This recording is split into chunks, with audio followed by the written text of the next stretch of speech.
Alright guys, today I'm going to get you started on the process of beginning your essay, doing some preliminary planning for it. And the first thing that we need to do is I just have a little bit of review of some of the things that I talked about way back when we were still in school. Alright, but I think it'll just be really quick. So, literary analysis, if you remember, it kind of has three approaches, and based on which prompt you chose from the sheet yesterday, you might have one of these approaches that more naturally sort of lends itself to your essay, but you can still use a combination of all three. So the first one is technical analysis, and that's where you're really looking at the building blocks of the story in order to analyze, um, you know, how it's made, how all these pieces come together to make a coherent story and kind of what it all means. So things like, the characters influencing the plot, or how the setting uh, and the characters work together, or the things like the literary devices or word choice. So how Cormac McCarthy sort of uses all these little pieces. Like, if you remember that circle with all those different wedges, and there's like 8 different wedges, and it was, plot, setting, literary devices, word choice, authors, craft. So how Cormac McCarthy, creates his own sort of voice. Real world implications or interpretations. And then there was 2 other ones off the top of my head. I'm not sure what they are. But anyway, how all those things come together to create literature. And you're just analyzing how those things do sort of make the building blocks of the story. Next one is an interpretation. So this is all about like those symbols and deeper meaning. So something like the boy representing God or hope or goodness or light or whatever. I know there's a question on that prompt sheet about carrying the fire. That'll lend itself very well to the interpretation sort of approach, where you're saying these symbols are present in the book, this is what they mean, this is what Cormac McCarthy is trying to say about them. And then finally, the last approach is evaluation, and that's like really taking an unbiased, I kind of don't want to say critique, but it is a bit of a critique of the book, like having literary merit. Should it be considered a classic? As a piece of literature, is it built like a piece of good literature? And again, unbiased. It's not just, I hated this book, so I think it's a piece of crap and it's written terribly. It's not written terribly just because you didn't like it. But a combination of these methods can be used in order to fully interpret literature. All right. And I'll sort of be looking for bits and pieces of all of these approaches, because I think it would actually be harder to only stick with one. But if you're kind of, if you're primarily using interpretation, but you're like, I'm interpreting this because Cormac McCarthy is using this literary device, blah, blah, blah, blah, blah, then that'll be easier. And the next thing I want to show you is, for those of you who like formula or formats and aren't really great at just pulling something off the top of your head, I do have this little formula for literary analysis thesis statements, and that's part of what you're going to be doing here in a bit. So here's a recipe if you're really not sure how to start. I have a lot of kids that are always like, I think I'll be okay once I get started, but I don't know how to start. And this is where you can start. Oh, excuse me. So here's your recipe. First of all, you name the text. So in Cormac McCarthy's The Road, and then you choose some sort of verb. So what is he doing in his book? All right. The ones that they have on this little diagram here, I'm not wild about all these verbs because some of them are really vague, like shows or illustrates. I mean, they're a little bit vague. I guess compares is a better verb because it's actually something that you can use as sort of a structure for your essay. So if you're saying that Cormac McCarthy is comparing two things, then you can structure your essay like, here's thing one, here's thing two, here's how he treats it. Teaches is good because you're kind of indicating that there's, a lesson, and then you can use your body paragraphs to sort of go over what lesson he's trying to teach. So just make sure you're very specific on what you're saying he does. But anyway, so you name the text. Cormac McCarthy's The Road uses the boy as a symbol of God, and then fill in your argument by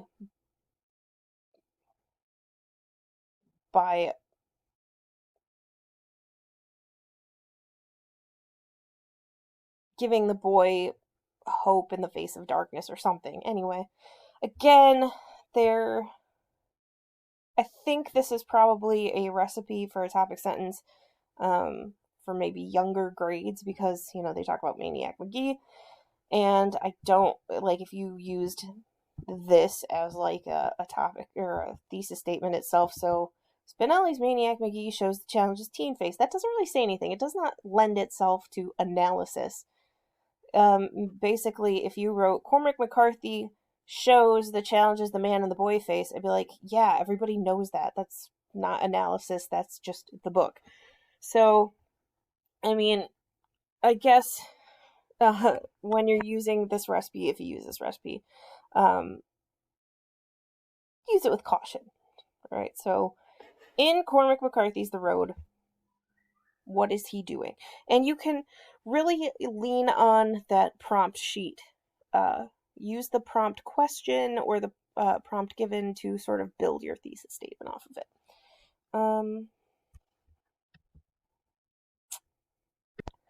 Next up, I'm going to show you how I've sort of set this up for you to get started.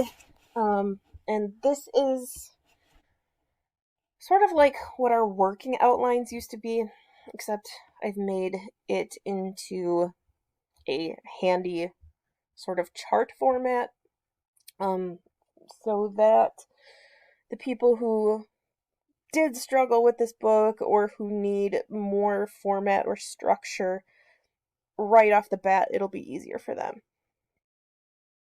If you are a person who would prefer to do it in the standard outline way, I guess I'm not going to stop you, but just know that might be a little bit of you going rogue, and make sure you know exactly what you're doing. All right. Otherwise, stick to the planning guide. But here it is. This is your rough plan, and you'll have a couple days to do this. So, first of all, you're going to look at your prompt sheet, figure out which essay prompt you're gravitating towards, and you're going to write your thesis statement. You guys are good at writing thesis statements. You've been doing it for like 2 years now, or longer, because I know you did essays and stuff back in middle school. All right. So your thesis statement in Cormac McCarthy's The Road, what? All right. Then here under the claims, and you don't need to have 6 of them, that's just how many fit on the chart, maybe like 4 or 5. But remember, the more you have, the easier it might be to flesh out your paper. In the claims, these are like your topic sentences for each of your paragraphs. If you want to go ahead and write complete sentences, you are more than welcome. That would be really great. It would kind of put you a little bit ahead of the game, if you did. But otherwise, if you're still kind of in this phase where like, I just need to sketch out my ideas, I'm not entirely sure, then you can just kind of bullet point your ideas here. So you write your thesis. The claims section are for what your body paragraphs are going to be about. And then in this planner, what I do like about it is that they already have little sections. So for like claim 1, you have evidence number 1 and evidence number 2. And you can fill these out with like arguments that you plan to make about this thing, or you can put direct quotes from the book right there and then decide that you're going to explain what they're doing there later. or you can even split it up between the two. So here's your claim number one. Here is, my own words, my thoughts, what comes to mind when I first think of it. And then here is a direct quote from the book that I, remember. It was good, it was strong, maybe pop it into there. And that's for each paragraph. So if you're having trouble kind of visualizing how you were going to be using this, I do have a model. Let me make sure I have it right here. Okay, so this was from, I think it was like it was last year, so it doesn't exactly follow the format of one of the prompts that you guys have. But my thesis is Cormac McCarthy uses his book The Road as a critique on how quickly goodness can turn into evil.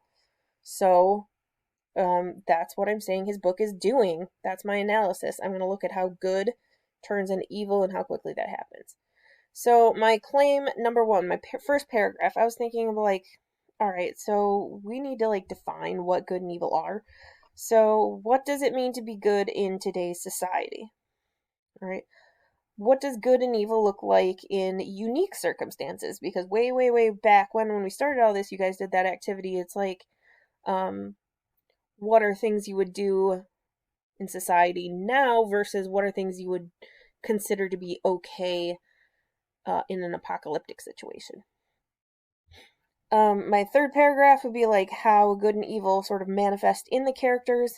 So, how good and evil live in probably both the man and how good and evil live in the boy. And then my fourth paragraph is how the change from good to evil is reflected in both the setting and the things that happen along the road. All right. So then as far as my evidence goes, what it means to be good in today's society. Well, if I was going to bullet point this, I'd be goodness is not harming other people intentionally, actions done to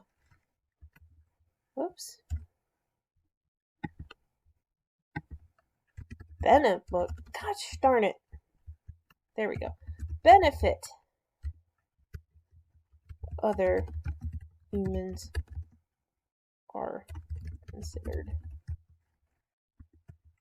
good. All right. And then I might also put in the section what is considered evil in today's society. And then as far as my evidence goes, obviously I know we don't really have much talk about society as it was in the road. So this is where I might put in, my evidence from an outside source. Maybe I'll go off and find a source about, where morality comes from, or how, people who live their life in service to others are considered good or pure or saintly or whatever it is, right? And then what good and evil looks like in unique circumstances. So then I'd say something since the man and the boy can't give up their supplies to other people, they are considered the good guys because they don't actively harm other people, and the boy is considered really good because he shares his food with other people, right?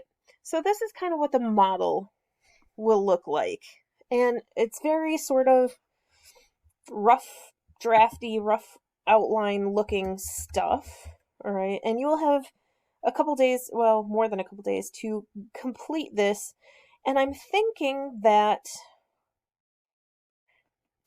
probably tomorrow and Thursday, I'll set up a Google Hangout time where I'll just be there and I'll just be available, and anyone who wants to kind of pop in and be hey, Mrs. Canny, I have a question about this, you can just ask me, and we can have a chat right then and there, and then you can go on your merry little way and pop back in if you need any more help, sort of like a real-time assistance thing.